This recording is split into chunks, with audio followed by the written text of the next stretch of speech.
Hello friends, स्वागत है आप सभी का अपने यूट्यूब चैनल फ्यूचर बोर्ड में। तो दोस्तों, आज के इस वीडियो में मैं बताने वाला हूं क्लास 12th हिंदी का काफ़ी इंपॉर्टेंट क्वेश्चन जो हर साल बोर्ड एग्जाम में पूछे जाते हैं।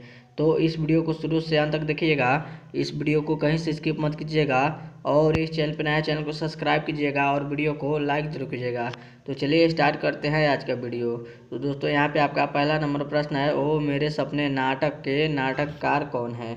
बताइए कमेंट करके। आपका क्वेश्चन है, वो मेरे सपने नाटक के नाटककार कौन है? तो याद रखिएगा जगदीश चंद्र माथुर है। कौन है? तो जगदीश चंद्र माथुर है, जो कि यहाँ पे आपका सी ऑप्शन राइट आंसर होगा। आगे बढ़ते हैं अगले नंबर प्रश्न को। तो दोस्तों, यहाँ पे आपका अगला नंबर प्रश्न है, बोलते क्षण किस साहित्यिक विधा की कृति है? आपका क्वेश्चन है, बोलते क्षण किस साहित्यिक विधा की कृति है? तो याद रखिएगा किसकी है?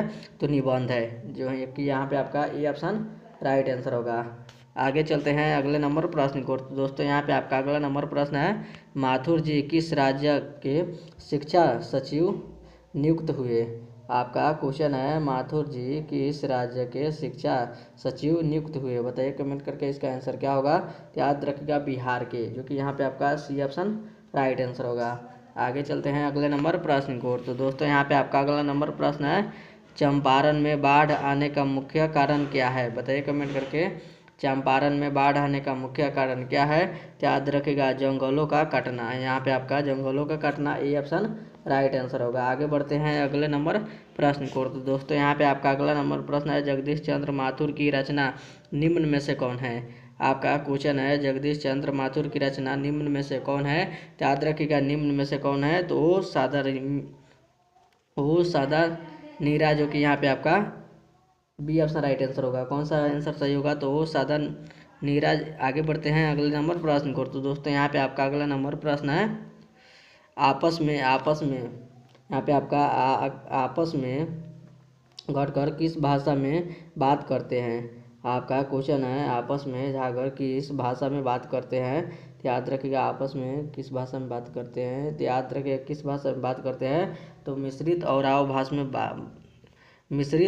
भाषा में बात करते हैं, जो कि यहाँ पे आपका सी ऑप्शन राइट आंसर होगा। आगे बढ़ते हैं अगले नंबर प्रश्न को। तो दोस्तों, यहाँ पे आपका अगला नंबर प्रश्न है, प्रिंस क्रोपोटिंकी कौन था? आपका क्वेश्चन है, प्रिंस क्रोपोटकिन कौन था? बताइए कमेंट करके कौन था। तो याद रखिएगा कौन था? तो याद रखिएगा यहाँ पे अर्थशास्त्र का विद्वान था। कौन था? तो अर्थशास्त्र का विद्वान था, जो कि यहाँ पे आपका ए ऑप्शन राइट आंसर होगा। आगे बढ़ते हैं अगले नंबर प्रश्न को। तो दोस्तों, यहाँ पे आपका अगला नंबर प्रश्न है, जूठन शीर्षक पाठ में किसने झाड़ू छीनकर दूर फेंक दी? आपका क्वेश्चन है, जूठन शीर्षक पाठ में किसने झाड़ू छीनकर दूर फेंक दी? बताइए कमेंट करके किसने फेंक दी।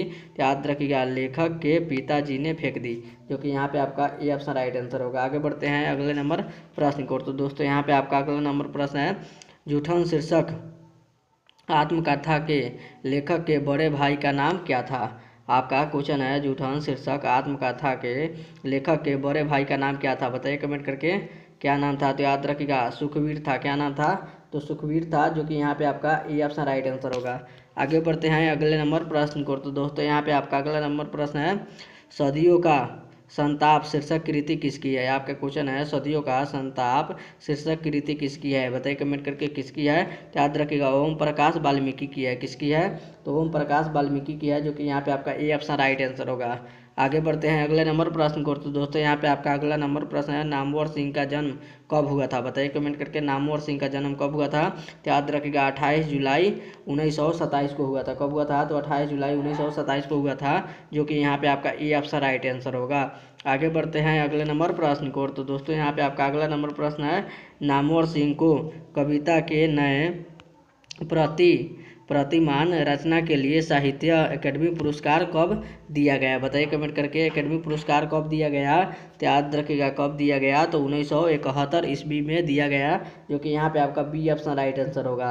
आगे बढ़ते हैं अगले नंबर प्रश्न को। तो दोस्तों, यहाँ पे आपका अगला नंबर प्रश्न है, आलोचना त्रैमासिक के प्रधान संपादक कौन थे? बताइए कमेंट करके आलोचना त्रैमासिक के प्रधान संपादक कौन थे? बताइए कमेंट करके संपादक कौन थे इनके। तो याद रखेगा नामवर सिंह थे। कौन थे? तो नामवर सिंह थे, जो कि यहाँ पे आपका सी ऑप्शन राइट आंसर होगा। आगे बढ़ते हैं अगले नंबर प्रश्न को। तो दोस्तों, यहाँ पे आपका अगला नंबर प्रश्न है, नामवर सिंह के ललित निबंध का नाम क्या है? बताइए कमेंट करके। आपका क्वेश्चन है नामवर सिंह के ललित निबंध का नाम क्या है? बताइए कमेंट करके नाम क्या है, तो याद रखिएगा क्या है, तो बकलम खुद है। क्या है? तो बकलम खुद, जो कि यहाँ पे आपका ए ऑप्शन राइट आंसर होगा। आगे बढ़ते हैं अगले नंबर प्रश्न की ओर। तो दोस्तों यहाँ पे आपका अगला नंबर प्रश्न है, जनयुग पत्रिका के संपादक कौन थे? आपका क्वेश्चन है जनयुग पत्रिका के संपादक कौन थे? बताइए कमेंट करके कौन थे। याद रखिएगा नामवर सिंह थे। कौन थे? तो नामवर सिंह थे, जो कि यहाँ पे आपका डी ऑप्शन राइट आंसर होगा। आगे बढ़ते हैं अगले नंबर प्रश्न को। तो दोस्तों यहाँ पे आपका अगला नंबर प्रश्न है, मोहन राकेश के बचपन का नाम क्या था? बताइए कमेंट करके मोहन राकेश के बचपन का नाम क्या था। तो याद रखिएगा मदन मोहन गुगलानी था। क्या था? तो मदन मोहन गुगलानी था, जो कि यहाँ पे आपका ये ऑप्शन राइट आंसर होगा। याद रखिएगा, ये भी बहुत इंपॉर्टेंट क्वेश्चन है। आगे बढ़ते हैं अगले नंबर प्रश्न को। तो दोस्तों यहाँ पे आपका अगला नंबर प्रश्न है, सिपाही की मां शीर्षक एकांकी की मुनि की अवस्था क्या थी? आपका क्वेश्चन है, सिपाही की मां शीर्षक एकांकी की मुनि की अवस्था क्या थी? बताइए कमेंट करके मुनि की अवस्था क्या थी। तो याद रखिएगा 14 वर्ष। क्या थी? तो 14 वर्ष थी, जो कि यहाँ पे आपका डी ऑप्शन राइट आंसर होगा। आगे बढ़ते हैं अगले नंबर प्रश्न को। तो दोस्तों यहाँ पे आपका अगला नंबर प्रश्न है, मानक बिस्नी से दूध की जगह क्या मांगता है? आपका क्वेश्चन है, मानक बिस्नी से दूध की जगह क्या मांगता है? बताइए कमेंट करके क्या मांगता है। तो पानी मांगता है, जो कि यहाँ पे आपका ए ऑप्शन राइट आंसर होगा। आगे बढ़ते हैं अगले नंबर प्रश्न को। तो दोस्तों यहाँ पे आपका अगला नंबर प्रश्न है, जानवर और जानवर किसकी रचना है? बताइए कमेंट करके जानवर और जानवर किसकी रचना है। तो याद रखिएगा जानवर और जानवर किसकी रचना है, तो मोहन राकेश की रचना है। किसकी है? तो मोहन राकेश की रचना है, जो कि यहाँ पे आपका बी ऑप्शन राइट आंसर होगा। आगे बढ़ते हैं अगले नंबर प्रश्न को। तो दोस्तों यहाँ पे आपका अगला नंबर प्रश्न है, सुरक्षा कहाँ हो सकती है? बताइए कमेंट करके सुरक्षा कहाँ पे हो सकती है। याद रखिएगा चुनौती को झेलने में सुरक्षा हो सकती है, जो कि यहाँ पे आपका डी ऑप्शन राइट आंसर होगा। और ये था आपका वीडियो का लास्ट क्वेश्चन। तो उम्मीद करते हैं वीडियो आप सभी को बहुत ही अच्छा लगा होगा।